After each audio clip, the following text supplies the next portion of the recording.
wo wir da schon bei Klappen sind, wenn du mal auf euren Versmartungsprozess jetzt beim Bauen und beim Einrichten, beim Programmieren so zurückdenkst oder auch schon beim Planen, hast du da so 2, 3 Tipps für andere Bauherrinnen und Bauherren, worauf sollte man achten, was hättet ihr vielleicht gern früher gewusst, so ein bisschen aus dem erfahreneren Nähkästchen geplaudert?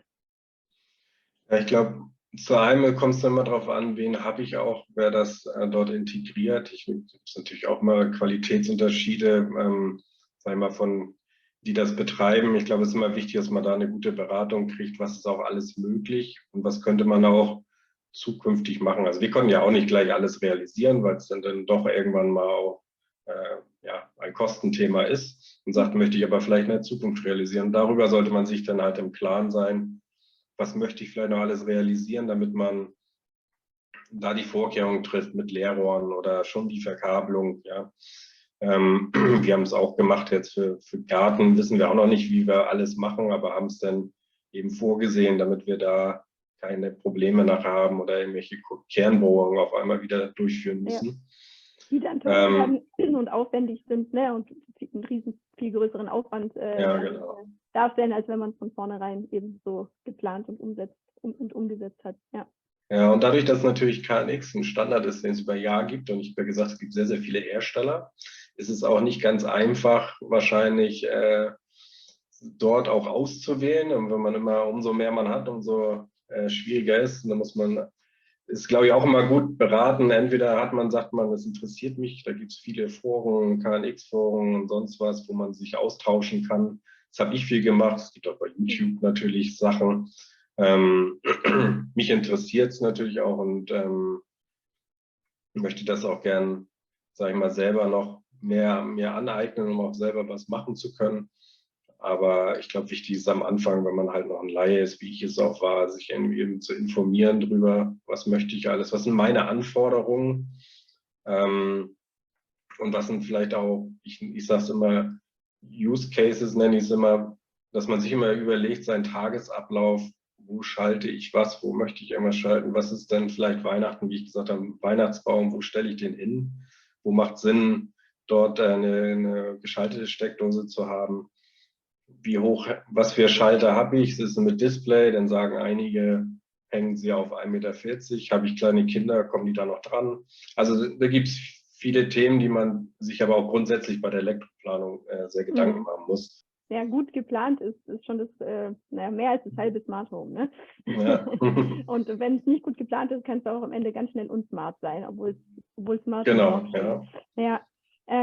Du hast gerade auch mehrfach die Beratung angesprochen oder den Fachmann, die Fachfrau. Was würdest du sagen, wie affin muss man sein? Wie muss man sein, um zu sagen, okay, ich mache hier doch einiges selber, ich kümmere mich da selber drum oder ich übergebe das jetzt doch lieber komplett in die Hände von einem kompetenten Integratorin. Was für Grundvoraussetzungen siehst du da? IT-Kenntnisse sind da wahrscheinlich, wären schon gut. Aber man kann, sage ich mal, Kleinigkeiten sind, das ist in der Software sehr gut aufgezeigt. Wenn ich den Schalter finde in meiner Struktur, kann ich natürlich dort Einstellungen vornehmen, die man, glaube ich, auch sehr selbst einfach machen kann. Wenn es dann um Neuintegration von neuen Komponenten und so, wird es halt ein bisschen komplizierter. Da muss man sich dann ein bisschen mehr einlesen, aber ich sag mal, habe ich jetzt einen Schalter und mir gefällt vom Icon die Farbe nicht oder so, ich denke, das kriegt fast jeder hin, würde ich jetzt mal so behaupten, vielleicht ein bisschen einlesen. Ich hatte auch das Thema, dass mein Elektriker keine Zeit hatte, was heutzutage ja öfter mal vorkommt, dass die Handwerker nicht so schnell kommen können. Es wurde meine Jalousie verbaut, ein bisschen verspätet. Es war vorprogrammiert, aber eine hat nicht funktioniert nachher. Ja. Also da war ein Fehler in der Vorprogrammierung, das konnte man selbst einigermaßen schnell finden und auch korrigieren. Aber wenn es dann tiefer geht, ja, sollte man sich viel Zeit nehmen, wenn man sie hat, okay. Ansonsten lieber vielleicht auf einen Experten zugreifen, bevor man da auch irgendwas kaputt machen kann man nicht so viel, aber es kann natürlich teilweise zum Erliegen kommen, dann muss er sowieso wiederkommen, um es zu richten, wenn man keine Backup vorgemacht hat. Ich kann mir vorstellen, dass es echt so eine hybride Sache ist. Ne? Zum einen, glaube ich, macht es schon wirklich Sinn, wenn man sich einmal vom Fachmann, von der Fachfrau kompetent aufsetzen lässt, dass alles einfach einmal läuft. Aber es ist halt nicht so, was viele denken, dass dann wegen jedem kleinen Putzel dann wieder der Fachmann, die Fachfrau kommen muss. Wenn man sich ein bisschen dafür interessiert, kann man doch auch einige Dinge dann auf ein funktionierendes System, wenn alles passt und man Kleinigkeiten ändern muss, dann durchaus selber machen. Und ich glaube, es ist auch so eine Grundsatzentscheidung. Ne? Also möchte ich mich damit überhaupt beschäftigen? Also es gibt auch den E-Campus bei KNX, also sie bieten auch sehr viele Schulungen und Kurse online an, die man machen kann. Da ist also durchaus auch einiges an Material KNX-seitig da, was man tun kann. Aber es liegt einfach nicht jedem und ich glaube, da kann man einfach sagen, das ist genauso bei der Planung zu berücksichtigen, möchte ich nachher viel selber machen oder lasse ich lieber die Finger davon und dann brauche ich einfach nur einen kompetenten Partner, eine kompetente Partnerin und dann passt das auch. Ne? Klar, das würdest du unterschreiben. So. Ja, das ist immer so. Ich glaube, wenn du Experten hast, natürlich besser. Ja, jetzt ist es bei mir der Fall, ich möchte es gerne verstehen auch. Und auch vielleicht selber was umsetzen. Mir bringt es halt Spaß. Aber es gibt natürlich eigentlich auch wie überall. Ja. Ich habe die Terrasse auch selbst gebaut. Da liegt es nicht daran, dass ich Spaß dran habe, muss ich sagen. Das war ein finanzielles Thema, auch das eben selbst umzusetzen. Aber ja, ich brauche sicherlich die 6-fache Zeit. Die muss ich mir auch freischaufeln. Ja, das muss man auch sagen. Es ist viel Schweiß und Arbeit gewesen und es ist sicherlich nicht so perfekt gelegt, wie es ein Experte gemacht hätte. Und das kann man, glaube ich, dann bei vielen Themen so sehen. Ja. So, dann Lasse, eine letzte Frage. Wenn du zurückdenkst, KNX für den Neubau, deine Empfehlung, ja, macht Sinn. Was würdest du dazu sagen? Wie würdest du das beantworten?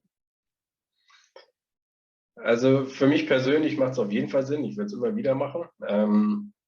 Und für mich ist es auch so, es ist natürlich vor allen Dingen in der heutigen Zeit, wo, glaube ich, viel noch mit Energie, ich glaube, das wird nicht so schnell sich wieder ändern. Wir müssen da ein bisschen optimiert unterwegs sein und auch das steuern können. Das ist natürlich so für mich so ein bisschen, für mich war es für die Zukunft, das Haus zu bauen, auch ready zu sein für weitere Themen.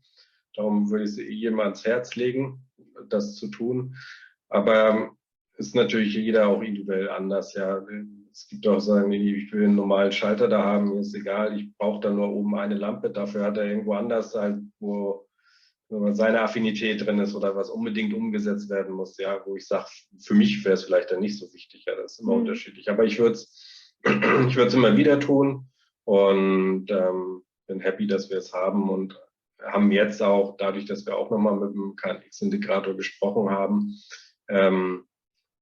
auch noch mehr Möglichkeiten gesehen, die wir gar nicht wussten. Und wir sind im Nachhinein auch meine Frau ist happy, für die war es ja nur wichtig, dass Licht geht und es ist bedienbar und es ist alles dimmbar.